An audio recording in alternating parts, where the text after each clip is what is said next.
So I'm with Harley White, and we're talking about an earlier band that he was involved with back in the 1990s, and that was Papa's Culture. I think we played the Fox and Goose. Did we play the Fox and Goose? Fox and Goose. Papa's Culture played the Fox and Goose. I can't remember. Let's talk about Papa's Culture a little bit. Yeah. Papa's Culture was a signed band to Elektra. And Island. And Island. Tell me that story. How did that come about? Blake and I were in college. He was at UC Berkeley, and I was transferring to USC at the time. We met, and we just had a friendship, and we hooked up. He was a DJ at the time, and I was a fledgling jazz studies major. And we made a 4-track demo through a friend of ours, Matt Robinson. We got it to Chris Blackwell of Island Records. The owner of Island Records? Chris Blackwell himself. Yeah. And Chris liked it and signed us. And so he gave us a little money, and we went to Polymorph Studios in Oakland, and we got down. We made the best record we could make. Well, okay, so we got all done and stuff.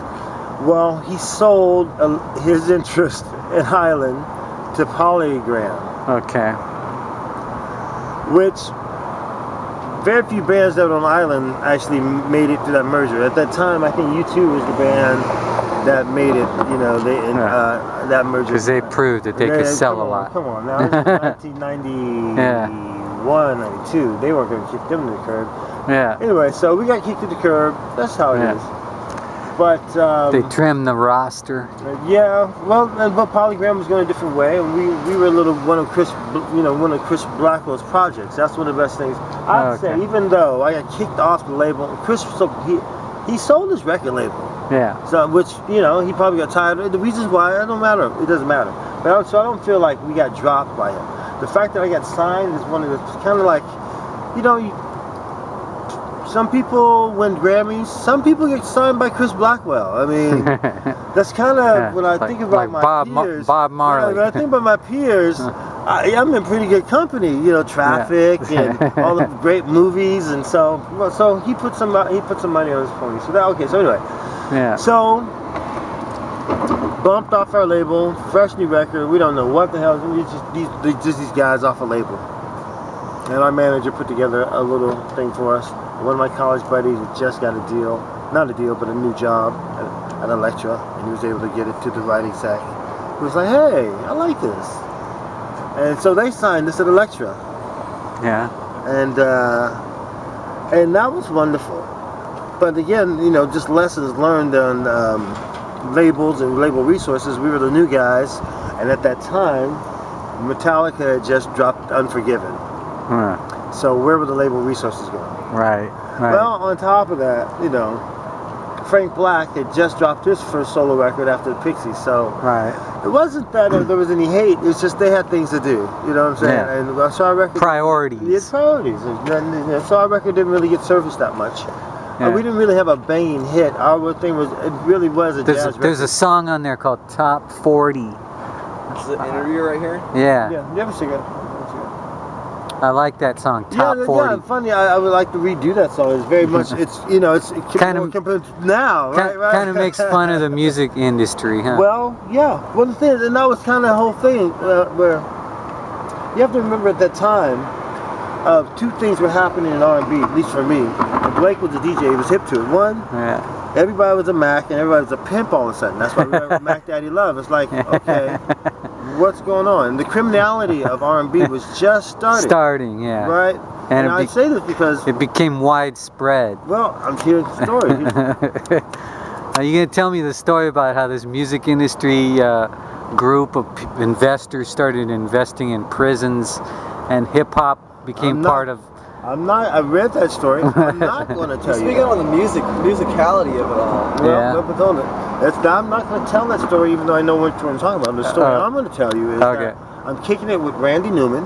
Randy Newman himself. Yeah, No right. shit? Yeah. Right. No shit? Yeah. The singer-songwriter. Yeah, singer-songwriter, because my best friend, that was his dad. Wow. So I used to go to his house, and Randy's a big college football fan. I went to USC. Yeah, me and Amos were at USC. So You went to USC? Yeah. So we go there, and Randy's on the couch watching football. Anyway, he pops off the couch one day. Says Harley. I guess I was the black kid or whatever. And he's like, so and he prefaces it, and he's trying to be gentle with this question. I'm like, okay, what's going on? I grew up in New Orleans, and I grew up around some. Are you gonna interrupt me?